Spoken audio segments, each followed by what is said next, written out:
In this video, guys, I answer a question from a subscriber. What's the point in trading small? Stay tuned.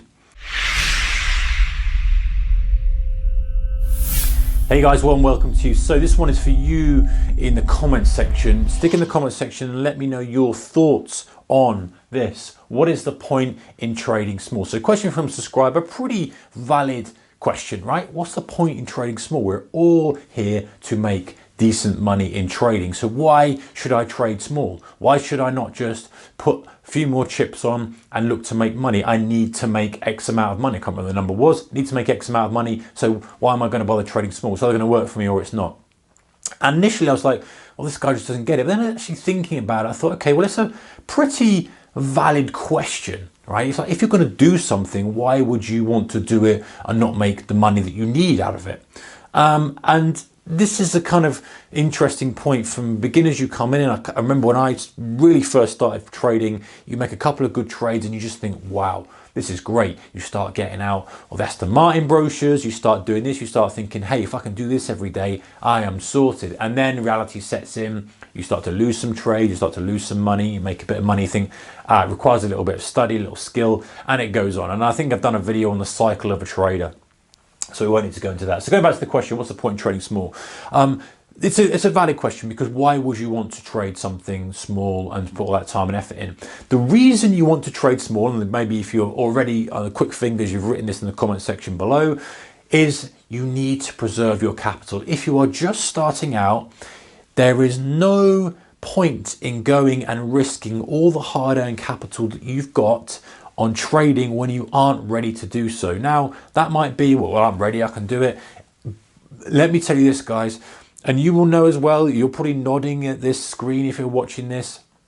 When you first start out, I don't know anybody who has gone from zero to, let's say 6 figures a year, just like that. It's unlikely. People who go to 6 figures, 7 figures a year have put their time and effort in. They've gone through the mill. It's not an easy job to do. Sure, I'm sure there's someone out there who's naturally gifted and hits it right, picks it up very, very well, but that is just so rare. It's just so rare. So we trade small so we can preserve capital, because the biggest killer of traders is not having enough capital, wiping out the capital, not being in the game long enough. I firmly believe that. If traders, majority of people, if they've got the right mindset and they want to do it and they've got all the things, the minor level of attributes required, if you're in the game long enough, then you will get to where you want to be, or you'll at least start to make some progress. The majority of traders who maybe do have the attributes to get there don't play the game long enough because they run out of capital, i.e. they run out of capital because they're trading too big. Maybe they stick 10 grand in an account, all of a sudden that goes, might stick another in, they lose it, and they say, I can't just keep sticking money in, because you can't, unless you've got a massive unlimited amount of funds, of course. But the funny thing is with the market, if you've got an unlimited amount of funds, you tend to not stick 10k in, you tend to stick 100k in, 200k in, you lose that, another 200 goes in, another 300 goes in. So you end up playing at the level that you think you should be playing at, regardless of your net worth. That's the funny thing about the markets. It can accommodate someone with $100, it can accommodate someone with 100 billion, and that's just the way it is in the market. So back to the point, is you end up putting more money and then you stop. The point of trading small is, hey, say to yourself, for the first year, for the first 6 months, year, 2 years, 3 years, for whatever it needs to be, if I trade small, it's like going to university, it's like going to pilot school, it's like going on to military training. You're not actually doing what you're expecting to do straight away. You're not going in and flying a 747 full of passengers. You're not going on a deployment into Iraq straight away. You're not going performing surgery, you're not going and building a bridge or whatever you would do in university. You're going to learn. So treat it as that. And this is an expense. If you trade small, the smaller you trade, the cheaper your tuition. You've got control over the cost of your tuition, which is amazing. You go and try and train to become a pilot, it's going to cost you 100 grand. You go and do surgery or train to become a medical doctor, who knows what it's going to cost. It obviously varies across the world, but it's good. There is a cost involved somewhere in training.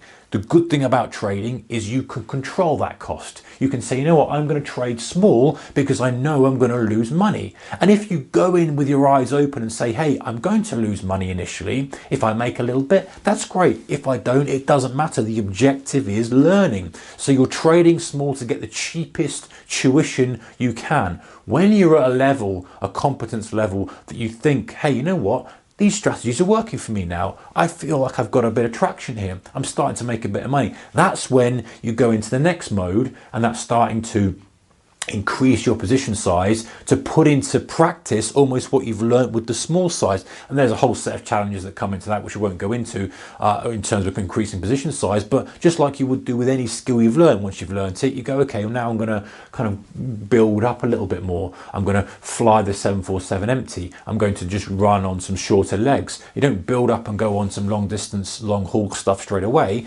It's like trading. You don't go straight away there and go, right, I'm going to manage, £10 million account that I've built, that I've got, and off we go. It doesn't work like that, guys. And you probably watching this, majority of you guys are watching this going, yeah, I get it, it makes sense. It's a tuition fee. But, I kind of, but like I said, well, first of all, the question was like, oh, that doesn't really make any sense. But thinking about it, it's like, well, why wouldn't you do that? But if you reframe your mind into, hey, it's a tuition, I can pay the tuition fee that I choose. If you want to pay 100 grand a year, the market will take it. If you want to pay $1 grand a year, $2 grand a year, the market will happily take that as well. So you choose what to pay. You choose how much you want to spend learning the craft. That's why we trade small, because the smaller you trade, the cheaper your tuition. Anyway, guys, I hope that's helped, and I hope that's helped the subscriber. Any more questions, check in the comment section below or send them in. I'd love to hear from you. Take care. Bye-bye.